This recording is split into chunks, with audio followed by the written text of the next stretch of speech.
võrratud. Kus pole? Nii, ja väärikalt edasi rääkides jõuame sellise kooli nagu Silver Street. Õpetame Leevi tänavale. Siinkohal mul on teile äärmiselt suur au tutvustada Eesti džässi Grand Old Mani härra Aujoot.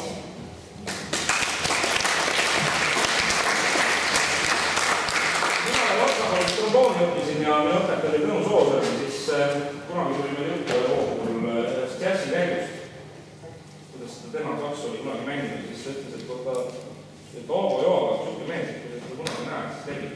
See on väga hea mees. Ma nägin teda 10 aastat hiljem ja selles bändis ja täna soveeritan teile Silver Streetis. Äkk, läkk, ja.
eks ole. Vastus tõele.